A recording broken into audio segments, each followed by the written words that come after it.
दोस्तों नमस्कार। Electrical learn YouTube channel में आपका फिर से स्वागत है। दोस्तों आज के वीडियो के अंदर हम पंप स्टार्टर के बारे में बात करेंगे।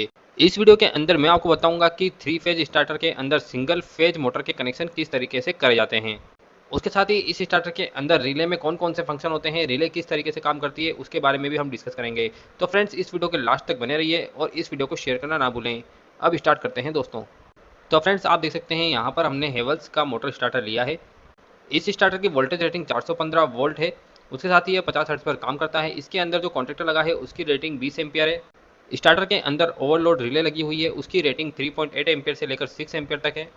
और जो कॉन्ट्रैक्टर लगाया गया है उस कॉन्ट्रैक्टर का कॉइल वोल्टेज 260 वोल्ट एसी से लेकर 440 वोल्ट एसी है। जैसा कि फ्रेंड्स यहाँ पर आप देख सकते हैं यह 3 फेज मोटर स्टार्टर है। इस 3 फेज मोटर स्टार्टर के अंदर सिंगल फेज मोटर के कनेक्शन किस तरीके से करे जाते हैं उसके बारे में हम आगे डिस्कस करेंगे। तो इस स्टार्टर के अंदर जो ढक्कन दिया गया है उस ढक्कन के ऊपर एक ग्रीन बटन है और एक रेड बटन है। इस ग्रीन बटन से हम मोटर स्टार्टर को ऑन करते हैं और रेड बटन से मोटर स्टार्टर को ऑफ करते हैं। उसके साथ ही यदि किसी वजह से हमारा मोटर स्टार्टर ट्रिप हो जाता है तो उसको रीसेट करने के लिए भी हम रेड वाला बटन यूज करेंगे। यहाँ पर जो ग्रीन और रेड वाला बटन दिया गया है यह रिले के ऊपर लगे हुए बटन पर जाकर जुड़ते हैं। और जब हम यहाँ से बटन को पुश करते हैं तो रिले पे लगा हुआ बटन भी पुश होता है और रिले ऑपरेट होती है। इसको ज़्यादा समझने के लिए हम इसका ढक्कन खोल लेते हैं और अंदर लगे हुए कॉन्ट्रैक्टर और रिले को देख लेते हैं कि किस तरीके से रिले और कॉन्ट्रैक्टर काम करते हैं। तो यहाँ पर आप देख सकते हैं हमने ढक्कन को खोल लिया है। इस ढक्कन के अंदर आप देख सकते हैं रेड और ग्रीन वाला बटन दिया गया है। उसके साथ ही इस ढक्कन के अंदर भी ड्राइंग लगी हुई होती है। अब जैसा कि किसी भी डोल स्टार्टर के अंदर कॉन्ट्रैक्टर और रिले लगी हुई होती है, तो यहाँ पर सबसे पहले हम कॉन्ट्रैक्टर के बारे में डिस्कस कर लेते हैं। जैसा कि यहाँ पर जो कॉन्ट्रैक्टर दिया गया है इस कॉन्ट्रैक्टर की रेटिंग 20 एम्पियर है और यह कॉन्ट्रैक्टर 415 वोल्ट एसी पर काम करेगा। उसके साथ ही इस कॉन्ट्रैक्टर की कॉइल सिंगल फेज सप्लाई पर भी काम करेगी। अब यहाँ पर जो रिले लगी हुई है उस रिले के बारे में भी मैं आपको बता देता हूँ। इस स्टार्टर के अंदर यहाँ पर रिले लगाई हुई है। इस रिले के अंदर ग्रीन और रेड बटन है और यह बटन ढक्कन वाले बटन के साथ कनेक्ट रहते हैं। इस ग्रीन वाले बटन से हमारा जो डायरेक्ट ऑनलाइन स्टार्टर है वह ऑन होता है और रेड वाले बटन से हमारा डायरेक्ट ऑनलाइन स्टार्टर बंद होता है। उसके साथ ही यदि यह स्टार्टर ओवरलोड हो जाए तो इस रेड वाले बटन से ही हमें रीसेट करना होता है, जैसा कि यहाँ पर आप देख सकते हैं। उसके बाद इस स्टार्टर को ऑटो में रीसेट करना है या फिर मैनुअली रीसेट करना है, उसके लिए भी यहाँ पर एक बटन दिया हुआ है। इस छोटे से बटन को यदि हम ऊपर की तरफ कर देंगे तो हमें स्टार्टर मैनुअली रीसेट करना होगा। इसका मतलब है कि यदि हमारा स्टार्टर ओवरलोड के अंदर ट्रिप होता है तो उस कंडीशन के अंदर हमें स्टार्टर पे आना होगा और रेड वाला बटन पुश करके हमें स्टार्टर को रीसेट करना होगा। और यदि हम इस बटन को नीचे की तरफ रखते हैं तो हमारा जो स्टार्टर है यदि ओवरलोड में ट्रिप होता है तो यह कुछ समय बाद ऑटोमेटिक रीसेट हो जाएगा। इसको रीसेट करने के लिए हमें बार बार स्टार्टर पे नहीं आना पड़ेगा। लेकिन फ्रेंड्स इन दोनों पोजीशन में से मैनुअल पोजीशन में ही स्टार्टर को हमें रखना चाहिए। मैनुअल पोजीशन में रखने से यह फायदा होता है कि यदि मोटर ओवरलोड में ट्रिप होगी तो हमें रीसेट करने के लिए आना होगा और रीसेट करते वक्त हम मोटर की फिजिकल कंडीशन को भी चेक कर सकते हैं। उसके साथ ही यदि हम ऑटो के अंदर इस स्टार्टर को रख देंगे तो उस कंडीशन के अंदर हमारा स्टार्टर ऑटोमेटिक रीसेट हो जाएगा और हमें पता नहीं लगेगा कि हमारी मोटर के अंदर क्या दिक्कत है। और इस कंडीशन से मोटर जल भी सकती है, उसके साथ ही हमारा स्टार्टर भी खराब हो सकता है। उसके बाद यहाँ पर मोटर के अंदर ओवरलोड की सेटिंग को चेंज करने के लिए एक बटन दिया गया है। जैसा कि इस स्टार्टर के अंदर 3.4 एम्पियर से लेकर 6 एम्पियर तक हम रिले को सेट कर सकते हैं। और रिले को सेट करने के लिए ये व्हाइट वाला बटन हमें ऊपर की तरफ और नीचे की तरफ पुश करना होता है। ऊपर की तरफ यदि हम पुश करेंगे तो हमारी रिले की सेटिंग जो है बढ़ जाएगी और यदि नीचे की तरफ पुश करेंगे तो हमारी रिले की सेटिंग कम हो जाएगी। जैसा कि इस स्टार्टर के अंदर 6 एम्पियर मैक्सिमम ओवरलोड की सेटिंग है तो हम मैक्सिमम 6 एम्पियर की 3 फेज मोटर को इसके द्वारा चला सकते हैं। और सिंगल फेज की कितने एम्पियर की मोटर इसके द्वारा चला सकते हैं वह हम आगे जानने वाले हैं। उसके साथ ही इस रिले के अंदर एक और बटन होता है। जैसा कि आप देख सकते हैं नीचे की तरफ एक वाइट कलर का बटन है।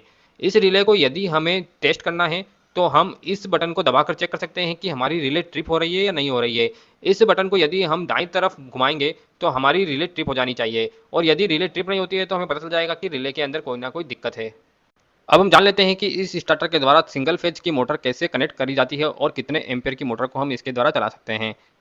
जैसा कि यदि हमें सिंगल फेज की मोटर इस स्टार्टर के द्वारा चलानी है तो यहाँ पर जो रिले लगाई गई है इस रिले के तीनों पॉइंट पर हमें बराबर करंट मिलना चाहिए। और यदि रिले के तीनों पॉइंट पर बराबर करंट नहीं है तो रिले ऑपरेट नहीं होगी और उस कंडीशन में हमारी मोटर जल सकती है और मोटर के अंदर कोई भी फॉल्ट हो सकता है। तो सिंगल फेज का कनेक्शन करते वक्त आपको सीरीज कनेक्शन और पैरेलल कनेक्शन ध्यान में रखना होगा।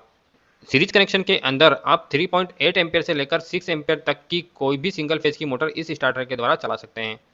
सिंगल फेज मोटर को चलाने के लिए हमें इसकी इंटरनल वायरिंग में कुछ चेंज करना होगा। अभी हम सीरीज में कनेक्शन कर रहे हैं। इस सीरीज कनेक्शन के अंदर आप 3.8 से 6 एम्पियर तक की कोई भी सिंगल फेज की मोटर चला सकते हैं। तो यहाँ पर कॉन्टैक्टर के ऊपर की तरफ और रिले वाले जो स्क्रू हैं उन्हें हम लूज कर लेंगे, क्योंकि यहाँ पर हमें वायरिंग करनी है। सबसे पहले हमें इसके अंदर फेज वाला वायर लगाना है। तो यहाँ पर हमने एक रेड वाला वायर लिया है, इससे हम फेज सप्लाई इस कॉन्टैक्टर के अंदर देंगे। तो यहाँ पर जो L1 वाला सिरा है, यहाँ पर हमें फेज सप्लाई जोड़नी है। तो इस वायर को हम L1 वाले सिरे पर लगाकर टाइट कर लेंगे।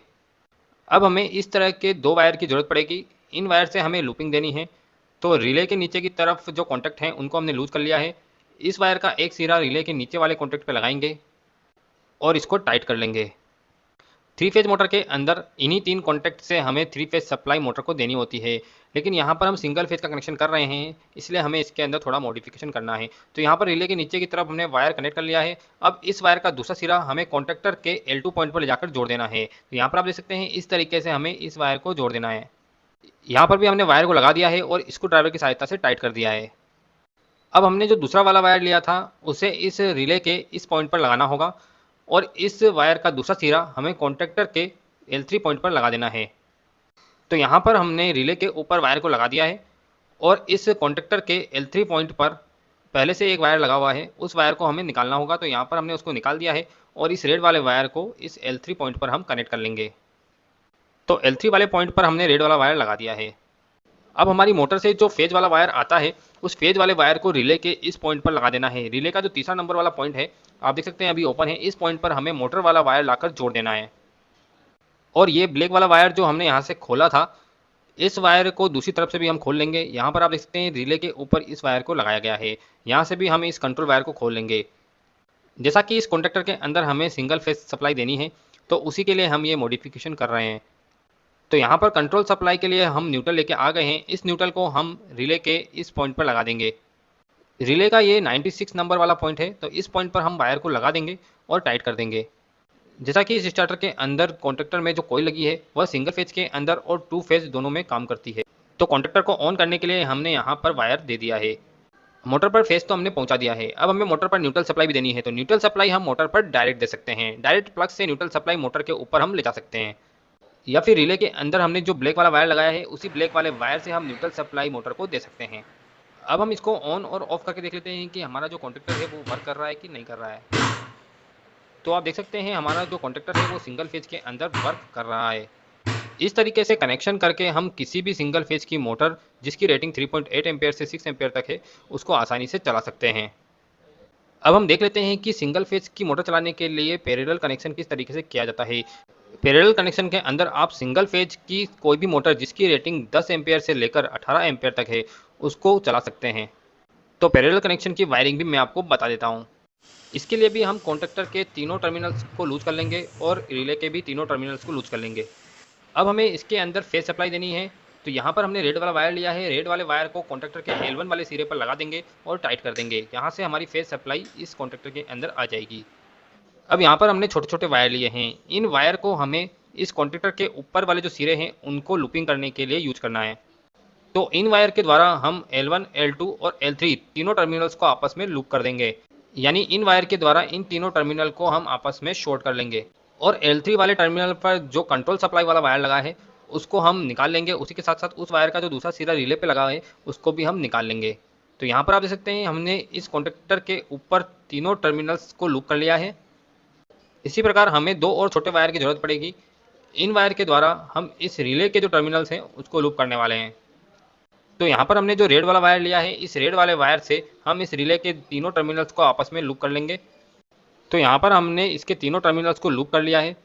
अब इस रिले का जो तीसरा वाला टर्मिनल है वहाँ से हमारी फेज सप्लाई निकलेगी और मोटर के फेज वाले टर्मिनल पर जाकर जुड़ जाएगी। तो यहाँ पर हमने मोटर से जो फेज वाला वायर निकला है उसको ले आए हैं और उसको इस रिले के तीसरे वाले टर्मिनल पर जोड़ देंगे। और यहाँ पर हमारी जो रिले है, रिले का 96 वाला जो कॉन्टैक्ट है वहाँ से हमने एक ब्लैक वाला वायर निकाला था, वहाँ पर हम न्यूट्रल सप्लाई लाकर जोड़ देंगे ताकि हमारा जो कंट्रोल सप्लाई है वो ओके हो जाए। अब हमें मोटर पर भी न्यूट्रल सप्लाई देनी है। तो मोटर पर न्यूट्रल सप्लाई हम सीधे प्लग से उठा सकते हैं। उसके साथ ही रिले वाला जो ये कॉन्टैक्ट है 96 वाला, यहाँ से भी हम न्यूट्रल सप्लाई उठा सकते हैं। अब हम इसको ऑन और ऑफ करके देख लेते हैं। तो आप देख सकते हैं जैसे ही हमने ग्रीन वाला बटन दबाया है हमारा कॉन्टैक्टर होल्ड हो गया है और कॉन्टैक्टर होल्ड होते ही हमारी सप्लाई इस रिले के पॉइंट पर आ चुकी है। इस तरीके से कनेक्शन करने पर रिले के तीनों टर्मिनल पर बराबर करंट फ्लो होगा और इस तरीके से कनेक्शन करके हम 10 एम्पियर से लेकर 18 एम्पियर तक की सिंगल फेज की मोटर को आसानी से चला सकते हैं। तो फ्रेंड्स, उम्मीद है कि इस तरह की ट्रिक्स आपने पहली बार देखी होगी, और यदि इस तरह की ट्रिक्स आपने पहले भी देखी है तो मुझे कमेंट करके जरूर बताएं। और यदि ये वीडियो आपको अच्छा लगा है तो इस वीडियो को शेयर करना ना भूलें। थैंक यू दोस्तों, thank you so much for watching my video. Thank you so much. जय हिंद।